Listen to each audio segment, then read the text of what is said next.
सुभाष मानव, सुभाष महामानव, माखनलाल बतुर्वेदी। जन्म 1887 बीडी में। राष्ट्रीय भावधारा के ओजस्वी कवि माखनलाल चतुर्वेदी का जन्म बाबई, होशंगाबाद में हुआ था। निधन सन 1968। उन्होंने केवल नॉर्मल तक ही शिक्षा प्राप्त की थी। सागर विश्वविद्यालय से डी.लिट की मानद उपाधि मिली थी। वे एक भारतीय आत्मा के नाम से हिंदी जगत में सुपरिचित हैं। हिमतरंगिनी, हिमकिरीटिनी, माता, युगचरण, समर्पण, वेणुलोक गूंजे धरा, बिजली काजर औज रही, मरण ज्वार, कृष्णा ज्यार, कृष्ण अर्जुन युद्ध, बनवासी, कला का अनुवाद, समय के पांव, साहित्य देवता, अमीर इरादे गरीब इरादे, चिंतक की लाचारी आदि उनकी प्रमुख रचनाएं हैं। उन्होंने हिंदी साहित्य सम्मेलन की अध्यक्षता की और उन्हें तुलादान प्राप्त हुआ तथा मध्य प्रदेश द्वारा राजकीय अभिनंदन किया गया। उन्हें भारत सरकार की साहित्य अकादमी का पुरस्कार प्राप्त हुआ है। सुभाष मानव सुभाष महामानव चतुर्वेदी की सुभाष बाबू के प्रति श्रद्धांजलि है, जिसमें सुभाष बाबू का चरित्र विश्लेषण करते हुए उन्होंने उनके संघर्षमय जीवन के चित्र उभरे हैं।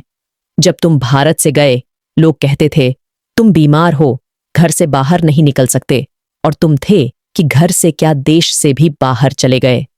गरज यह कि रहस्य सोचा अरविंद ने, रहस्य काव्य बनाकर लिखा रवींद्र ने, और रहस्य अवतरित हुआ तुम्हारे रूप में। तुम जब युद्ध से लौटे, लोगों ने सोचा तुम अमेरिका और इंग्लैंड से घिर जाओगे, बंदी होंगे, तुम पर मुकदमा चलेगा, दंड दिया जाएगा। हिरोहितो, हिटलर, पेताओं और तुम डबल मार्च में एक साथ थे। सर्वनाश में मित्र राष्ट्रों की सूलियों पर अलग अलग तिथियों में भले हो, किंतु भाग्य, परिणाम, दंड और यात्रा ये एक ही होंगे। किंतु फिर तुम्हारा विमान चला अपने सिपाहियों से विदा लेकर किसी अज्ञात लोक को। लोगों ने कहा कि वह विमान गिर पड़ा, विमान टूट गया, तुम गिर गए। तुम अज्ञात लोक के यात्री अनंत लोक के यात्रापथी हो गए। तुम्हारी मृत्यु पर कुछ के जी में कांटा चुभ गया, कुछ के जी से कांटा निकल गया। किंतु तुम्हारी मौत पर देशवासियों ने विश्वास नहीं किया। वे सोचते रहे और सोचते रहते हैं कि किसी दिन, किसी देश में, किसी वेश में तुम जरूर मिलोगे। किंतु तुम तो रहस्य हो ना, जीवन में, मरण में। तुम्हारा स्वभाव कैसे बदलेगा? एक बात सच है, भारत का भाग्य बने, भारत का भाग्य बिगड़े, तुम अब उस निर्माण के हिस्सेदार नहीं हो सकते। तुम दुनिया से हटे या न हटे, विश्वगति के पर्दे से हट गए। कैसे कठोर निर्णय हो रहे हैं, आंसुओं को हंसते, मृत्यु को मुस्कुराते और निर्माणों में भूकंप आते जगत देख रहा है। तुम लोगों के मन पर हो, जीवन पर छाए हो, क्योंकि तुमने भारतीय जीवन को युद्ध के बीचों बीच जीवित किया है। तुम भारतीय विश्वासों पर हरिया रहे हो, क्योंकि स्वतंत्रता मिलने के दिन वे तुम्हारे प्रयत्नों का मूल्य चुकाना चाहते थे, किंतु तुम न थे, तुम पास न थे। रहस्य पर भी क्या किसी का कहना होता है? तुम भारतीयों की कल्पनाओं पर छाए हुए हो। अब सहगल, दिल्लन, अबुल रहमान, शाहनवाज, शिंदे के होते हुए भी यादें आकाश में तुम्हें खोजती हैं। पुकार की वाणी मानो कहीं से टकरा कर लौट आती है। आंखों में कोई दिखता है, किंतु बाहें खींचकर उसे हृदय से नहीं लगा पाती। श्रद्धा संजोने की नियति आज्ञा नहीं देती, वह तुम्हें सामने लाकर खड़ा नहीं कर देती है। श्राद्ध करने को भारतीय मन राजी नहीं होता। वह मानता है कि तुम जहां कहीं हो अवश्य। तुम रहस्य हो गए। इस देश के सामंत, वीर, योद्धा और बलिदानी प्रायः रहस्य होते आए हैं। वे अपमानों के अनंत सामर्थ्य से अपनाते हैं और वरदानों के समय रहस्य हो जाते हैं। तुम बलिपंथी, तुम रक्त क्रांति के होता, तुम सेनानी, तुम सिपह सालार। क्या सौंदर्य था तुम्हारी बाल मूर्ति में, तरुणाई की तो मानो। अनब्याही हुलसी फिरे, ब्याही मोड़े हाथ दो को दशा थी।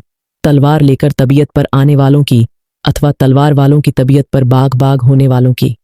तुम्हारे आसपास नहीं, तुम्हारे पास बेदाग बहादुरी मानो अनदेखा सा अनहोना बनकर देखने वालों को अचंभे के जादू भरे उल्लास बांटती रहती। और बंगाल, वह तो मानो नैनाओं के बंगले में तुम्हें सैनों से बुला लेंगे, पलकों को चिक डाल पिया को पुतली पर सुला लेंगे।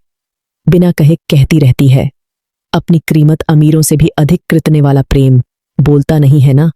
बड़े महंगे गोलों की थी तुम्हारी यह मनमोहनी मरण न्योतती मस्ती। बंगाल के लाडले तुम अपने आप क्रांति पथ पर नहीं आए। तुम्हें खोजा था। प्रबुद्ध लोगों में देशबंधु दास ने। प्यार करने वाला और खोजने वाला मानो सब निहाल हो उठे जब उन्होंने देखा कष्ट सामने आने पर तुम अधिक कष्ट मांगते और त्याग करने पर तुम और अधिक त्याग के लिए बेचैन हो उठते। तुम कष्ट को जोड़ते, त्याग को गुणित करते। रहस्य मानो तुम्हारा स्वरूप ही नहीं, स्वभाव भी था। तुम्हारी जीवन यात्राएं सदा विचित्र रहीं।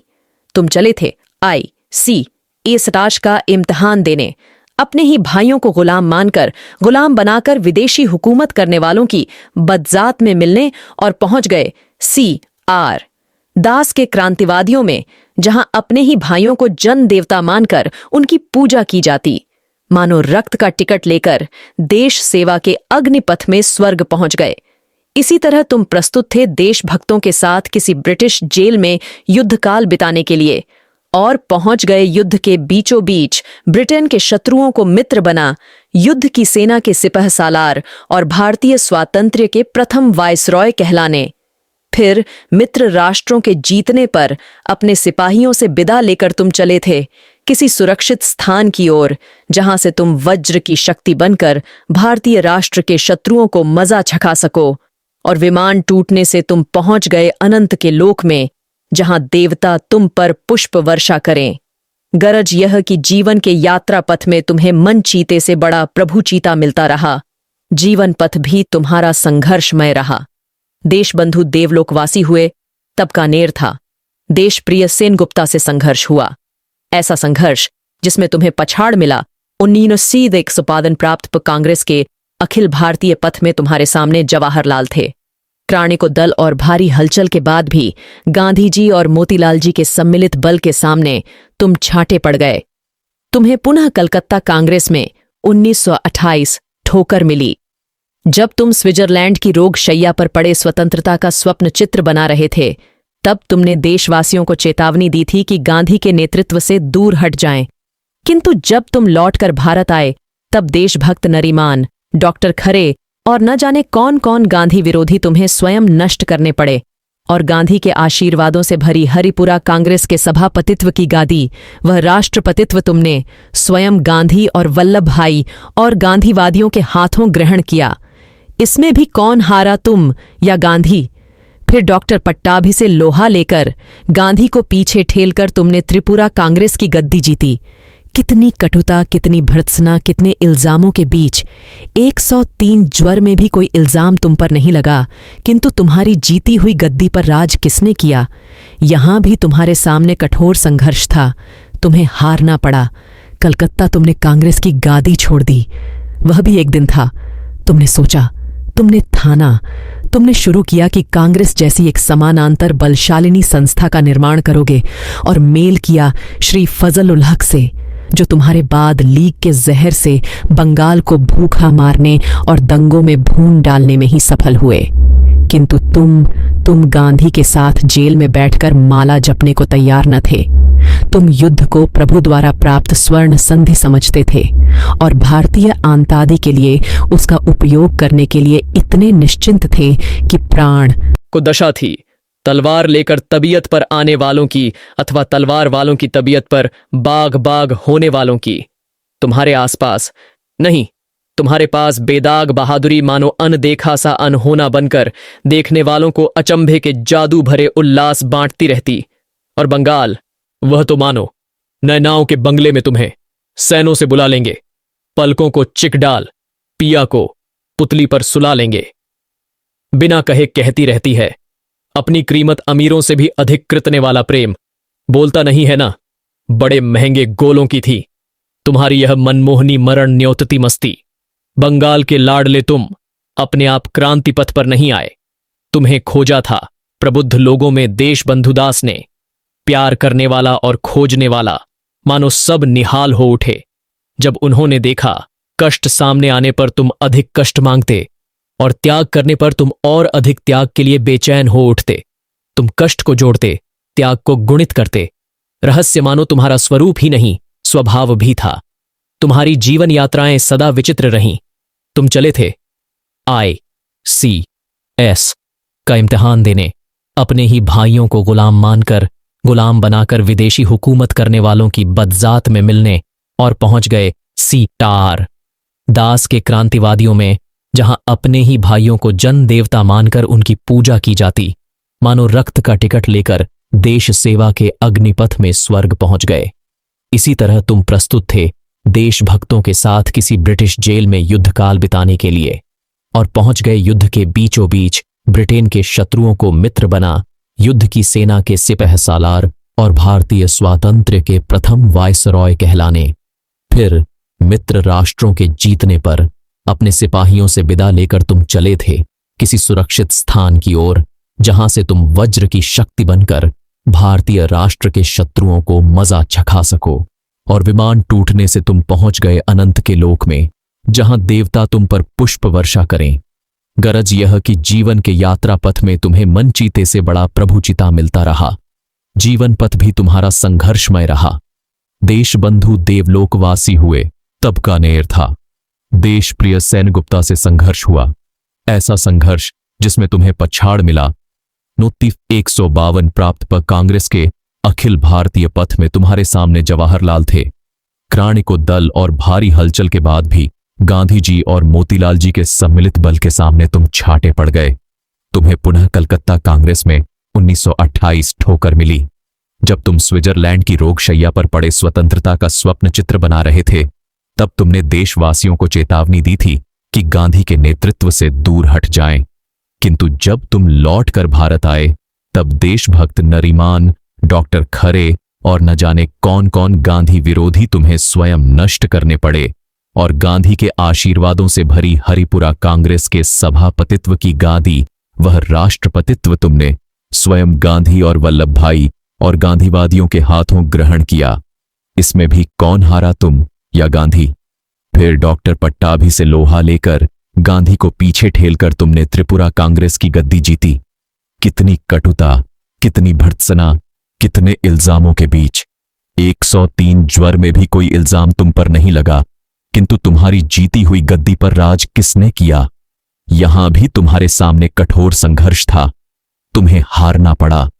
कलकत्ता तुमने कांग्रेस की गादी छोड़ दी। वह भी एक दिन था।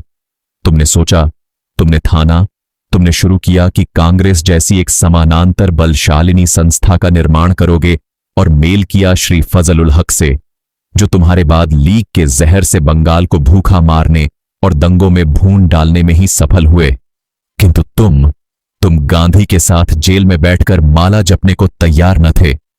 तुम युद्ध को प्रभु द्वारा प्राप्त स्वर्ण संधि समझते थे, और भारतीय आंतादी के लिए उसका उपयोग करने के लिए इतने निश्चिंत थे कि प्राण तीन जाए तो भी तुम उस अवसर को छोड़ने के लिए तैयार न थे।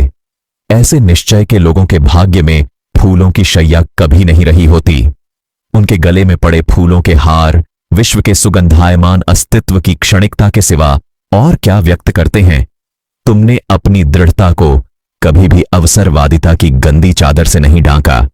बड़े तुम्हारी पूजा के पात्र थे, तुम्हारा पथ भंग करने के हकदार नहीं। तरुण तुम्हारी सेना के सिपाही थे, माता पर कुर्बान करने की हवन सामग्री।